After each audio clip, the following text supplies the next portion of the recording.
ಮುಂದಿನ ಬುಧವಾರದಂದು ಸಚಿವ ಸಂಪುಟ ವಿಸ್ತರಣೆಯಾಗುವ ಸಾಧ್ಯತೆಗಳು ದಟ್ಟವಾಗಿ ಇರುವಂಥದ್ದು. ಇವತ್ತು ಸಂಜೆ ಖರ್ಗೆ, ನಾಳೆ ರಾಜ್ಯ ನಾಯಕರು ದೆಹಲಿಗೆ ಪ್ರಯಾಣವನ್ನು ಬೆಳೆಸ್ತಾ ಇದ್ದಾರೆ. ಸಚಿವರ ಪಟ್ಟಿಯನ್ನು ಅಂತಿಮಗೊಳಿಸಿ ಮಂಗಳವಾರ ವಾಪಸ್ಸಾಗುವ ನಿರೀಕ್ಷೆಗಳಿರುವಂಥದ್ದು. ಮಂಗಳವಾರ ಲೋಕಭವನಕ್ಕೆ ಪಟ್ಟಿಯನ್ನು ರವಾನೆ ಮಾಡುವ ಸಾಧ್ಯತೆಗಳು ಕೂಡ ದಟ್ಟವಾಗಿದೆ. ಬುಧವಾರದಂದೇ ಸಚಿವ ಸಂಪುಟ ವಿಸ್ತರಣೆ ಎನ್ನುವ ಮಾಹಿತಿ ಸದ್ಯಕ್ಕೆ ಸಿಗ್ತಾ ಇರುವಂಥದ್ದು. ಸಾಕಷ್ಟು ದಿನಗಳಿಂದ ಸಚಿವ ಸಂಪುಟ ವಿಸ್ತರಣೆಯ ಕಸರತ್ತು ನಡೀತಾ ಇದೆ. ಅದಕ್ಕೀಗ ಕಡೆಗೂ ಮುಕ್ತಿ ಕೊಡುವ ಸಾಧ್ಯತೆಗಳು ಇರುವಂಥದ್ದು. ನಮ್ಮ ಪ್ರತಿನಿಧಿ ಗಣಪತಿ ಲೈವ್ನಲ್ಲಿ ಜಾಯಿನ್ ಆಗಿದ್ದಾರೆ. ಗಣಪತಿ, ಬಹುಶಃ ಬುಧವಾರದಂದು ನೂತನ ಸಚಿವರ ಪದಗ್ರಹಣ ಅಂತ ಹೇಳಲಾಗ್ತಾ ಇದೆ. ಮಂಗಳವಾರ ಪಟ್ಟಿ ಫೈನಲ್ ಆಗುವ ಸಾಧ್ಯತೆಗಳು ಎಷ್ಟಿದೆ ಗಣಪತಿ?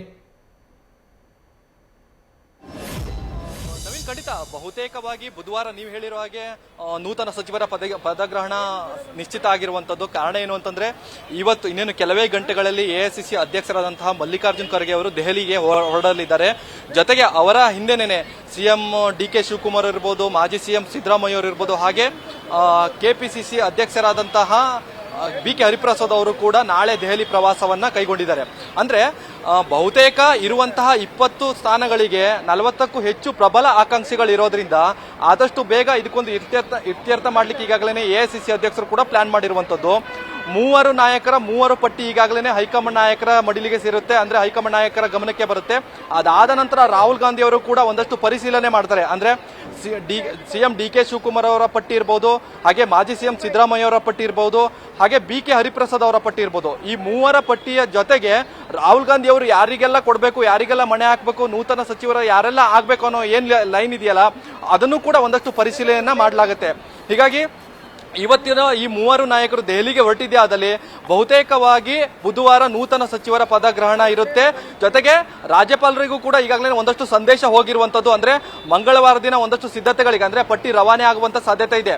ಬಹುತೇಕವಾಗಿ ನಾಳೆ ದೆಹಲಿಗೆ ಹೋಗಿದ್ದೇ ಆದಲ್ಲಿ ಒಂದಷ್ಟು ನಾಯಕರು ಚರ್ಚೆ ಮಾಡಿ ಅದಾದ ನಂತರ ಮಂಗಳವಾರ ಕೂಡ ಆ ಪಟ್ಟಿ ಫೈನಲ್ ಆಗುತ್ತೆ. ಅದಾದ ಬಳಿಕ ಮಂಗಳವಾರ ರಾತ್ರಿ ವೇಳೆಗೆ ಸುಮಾರು ರಾಜಭವನಕ್ಕೆ ತಲುಪುತ್ತೆ. ಅದಾದ ನಂತರ ರಾಜಭವನದಲ್ಲಿ ಒಂದಷ್ಟು ಸಿದ್ಧತೆಗಳು ನಡೆಯುತ್ತೆ. ಅಂದ್ರೆ ಬುಧವಾರ ಪದಗ್ರಹಣ ಕಾರ್ಯಕ್ರಮಕ್ಕೆ ಸಿದ್ಧತೆಗಳು ನಡೆಯುತ್ತೆ. ಒಟ್ಟಿನಲ್ಲಿ ಹೇಳೋದಾದ್ರೆ ಇರುವಂತಹ 20 ಸ್ಥಾನಗಳಿಗೆ 40ಕ್ಕೂ ಹೆಚ್ಚು ಪ್ರಬಲ ಆಕಾಂಕ್ಷಿಗಳಿದ್ದಾರೆ. ಒಂದಷ್ಟು ಆಕಾಂಕ್ಷಿಗಳು ಕೂಡ ಈಗಾಗಲೇ ದೆಹಲಿಯಲ್ಲಿ ಕೂಡ ಬೀಡ್ಬಿಟ್ಟಿರುವಂತದ್ದು. ಅಂದ್ರೆ ಎಲ್ರದ್ದು ಒಂದೇ ಆಸೆ, ನಾನು ಈ ಬಾರಿ ಸಚಿವ ಆಗ್ಬೇಕು ಅನ್ನೋದು ಕೂಡ ಒಂದಷ್ಟು ಒತ್ತಡ ಇರುವಂತದ್ದು. ಹೀಗಾಗಿ 3 ನಾಯಕರ ಪಟ್ಟಿಯನ್ನ ರಾಹುಲ್ ಗಾಂಧಿ ಅವರು ಪರಿಶೀಲನೆ ಮಾಡಿ, ಜೊತೆಗೆ ಎಐಸಿಸಿ ಅಧ್ಯಕ್ಷ ಮಲ್ಲಿಕಾರ್ಜುನ್ ಖರ್ಗೆ ಅವರ ಜೊತೆಗೂ ಒಂದಷ್ಟು ಚರ್ಚೆಯನ್ನ ಮಾಡಿ ಬಳಿಕ ಪಟ್ಟಿಯಲ್ಲಿ ಇರುವಂತಹ ಹೆಸರುಗಳನ್ನ ಬಿಡುಗಡೆಯನ್ನ ಮಾಡ್ತಾರೆ. ಒಟ್ನಲ್ಲಿ ಇರೋದಂತಂದ್ರೆ ಇರುವಂತಹ 1.5 ವರ್ಷದಲ್ಲಿ ನೂತನ ಸಚಿವರು ಈಗಾಗಲೇ ಇರುವಂತಹ ಇಲಾಖೆಗಳನ್ನ ತೆಗೆದುಕೊಂಡು ಕೆಲಸ ಕಾರ್ಯಗಳನ್ನ ಮಾಡಬೇಕು. ಮುಂಬರುವಂತಹ ಚುನಾವಣೆಗೆ ಸಿದ್ಧತೆಗಳನ್ನ ಮಾಡಬೇಕು. ಯಾವುದೇ ರೀತಿಯಾದಂತಹ ಗೊಂದಲಗಳಿಗೆ ಅನುವು ಮಾಡಿಕೊಡುವಂತ ಸಾಧ್ಯತೆಗಳಿರಲ್ಲ. ಆದ್ರೆ ಒಂದು ವಿಚಾರ ನವೀನ್, ಯಾಕಂತಂದ್ರೆ ಇರುವಂತಹ 20 ಸ್ಥಾನಗಳಲ್ಲಿ ಸಂಪೂರ್ಣವಾಗಿ ಭರ್ತಿ ಮಾಡ್ಕೊಳ್ತಾರ ಅನ್ನೋದು ಕೂಡ ಸಾಕಷ್ಟು ಕುತೂಹಲ ಇರುವಂತದ್ದು. ಯಾಕಂತಂದ್ರೆ 20 ಸ್ಥಾನಗಳಿಗೆ 40ಕ್ಕೂ ಹೆಚ್ಚುಗಳ ಆಕಾಂಕ್ಷಿಗಳು ಇರುವಂತದ್ದು. ಹೀಗಾಗಿ ಬಹುತೇಕವಾಗಿ 15 ಅಥವಾ 16 ಅಥವಾ 17 ಸ್ಥಾನವನ್ನ ಭರ್ತಿ ಮಾಡಿ ಇರುವಂತ 3-4 ಸ್ಥಾನವನ್ನ ಖಾಲಿ ಬಿಡುವಂತ ಸಾಧ್ಯತೆಗಳಿರುತ್ತೆ. ಸಾಮಾನ್ಯವಾಗಿ ನೀವು ನೋಡಬಹುದು, ಆಕಾಂಕ್ಷಿಗಳು ಹೆಚ್ಚಾದಾಗ, ಸಚಿವ ಸ್ಥಾನ ಸಿಗದೇ ಇದ್ದಾಗ ಅಸಮಾಧಾನಗಳು ಜಾಸ್ತಿ ಆಗುತ್ತೆ. ಅಸಮಾಧಾನಗಳು ಉಲ್ಬಣ ಆದಾಗ ಅವರಿಗೆಲ್ಲಾದ್ರೂ ಕೂಡ ಸಮಾಧಾನ ಮಾಡಬೇಕಾಗತ್ತೆ.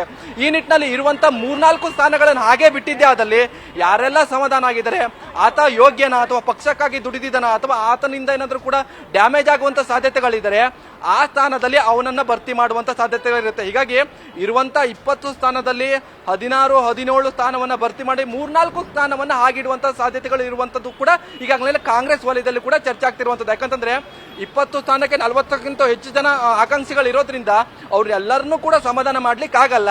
ಈ ನಿಟ್ಟಿನಲ್ಲಿ 3-4 ಸ್ಥಾನಗಳನ್ನ ಖಾಲಿ ಬಿಟ್ಕೊಂಡ್ರೆ ಅಸಮಾಧಾನಿತರನ್ನ ಸಮಾಧಾನ ಮಾಡಿ ಒಂದಷ್ಟು ನಿರ್ಧಾರವನ್ನ ಕೈಗೊಳ್ಳುವಂತ ಸಾಧ್ಯತೆಗಳು ಹೆಚ್ಚಿರುತ್ತೆ. ಹೀಗಾಗಿ ಚುನಾವಣೆ ಇರೋದ್ರಿಂದ, ಜೊತೆಗೆ ವಿಪಕ್ಷಗಳು ಕೂಡ ಈಗಾಗಲೇ ಬಾಯಿ ತೆರೆದು ಕೂತಿದೆ. ಅಂದ್ರೆ ಯಾವೆಲ್ಲ ವಿಚಾರಗಳನ್ನ ಕೈಗೆತ್ತಿಕೊಳ್ಬೇಕು, ಯಾವೆಲ್ಲ ಅಸಮಾಧಾನಿತರಿದ್ದಾರೆ ಅವ್ರನ್ನೆಲ್ಲ ಕೂಡ ಬುಟ್ಟಿ ಹಾಕೊಳ್ಬೇಕು ಅನ್ನೋ ಲೆಕ್ಕಾಚಾರದಲ್ಲೂ ಕೂಡ ಈಗಾಗಲೇ ಬಿಜೆಪಿ ಜೆಡಿಎಸ್ ಪ್ಲಾನ್ ಮಾಡಿದೆ. ಇದು ಯಾವುದಕ್ಕೂ ಕೂಡ ಅವಕಾಶ ಕೊಡಬಾರ್ದು ಅನ್ನೋ ನಿಟ್ಟಿನಲ್ಲಿ ರಾಜ್ಯ ಕಾಂಗ್ರೆಸ್ ಇರ್ಬೋದು, ರಾಷ್ಟ್ರೀಯ ಕಾಂಗ್ರೆಸ್ ಇರ್ಬೋದು, ಒಂದಷ್ಟು ತಂತ್ರಗಾರಿಕೆಯನ್ನು ಮಾಡುವಂತ ಸಾಧ್ಯತೆಗಳು ಹೆಚ್ಚಿರುತ್ತೆ. ಈ ನಿಟ್ಟಿನಲ್ಲಿ ಇವತ್ತು ರಾಜ್ಯ ನಾಯಕರು ಡೆಲ್ಲಿಗೆ ಹೋಗ್ತಾರೆ. ನಾಳೆ ಸಿಎಂ ಡಿ.ಕೆ. ಶಿವಕುಮಾರ್ ಅವರು ಇರ್ಬೋದು, ಹಾಗೆ ಮಾಜಿ ಸಿಎಂ ಸಿದ್ದರಾಮಯ್ಯ ಅವರು, ಹಾಗೆ ಕೆಪಿಸಿಸಿ ಅಧ್ಯಕ್ಷ ಬಿ.ಕೆ. ಹರಿಪ್ರಸಾದ್ ಅವರು ಕೂಡ ಹೋಗ್ತಾರೆ. ಅಗತ್ಯ ಬಿದ್ದರೆ ಇವತ್ತು ರಾತ್ರಿಗೆ ಹೊರಡುವಂತ ಸಾಧ್ಯತೆಗಳು ಇರುವಂತದ್ದು ಈಗಾಗಲೇ ಮಾಹಿತಿಗಳನ್ನು ಸಿಕ್ಕಿರುವಂತದ್ದು. ಅಂದ್ರೆ ಸಿಎಂ ಡಿ.ಕೆ. ಶಿವಕುಮಾರ್ ಅವರು ಅಗತ್ಯ ಬಿದ್ದರೆ ಇವತ್ತು ರಾತ್ರಿಯೇ ಕೂಡ ಹೊರಡುವಂತ ಸಾಧ್ಯತೆಗಳು ಇದೆ ಅಂತೆ ಈಗ ಬಂದಿರುವಂತಹ ಮಾಹಿತಿ ಪ್ರಕಾರ. ಹೀಗಾಗಿ ಮುಂದಿನ ವಾರ ಬುಧವಾರ ಫೈನಲ್ ಆಗುವಂತ ಈ ಸಚಿವ ಸ್ಥಾನಕ್ಕೆ ಬಹುತೇಕವಾಗಿ ಡೇಟ್ ಕೂಡ ಫಿಕ್ಸ್ ಆಗಿರುವಂತದ್ದು. Naveen, thank you Ganapathi. News first ನಿರ್ಭೀತಿಯಿಂದ ನಿಮ್ಮ ಪರವಾಗಿ.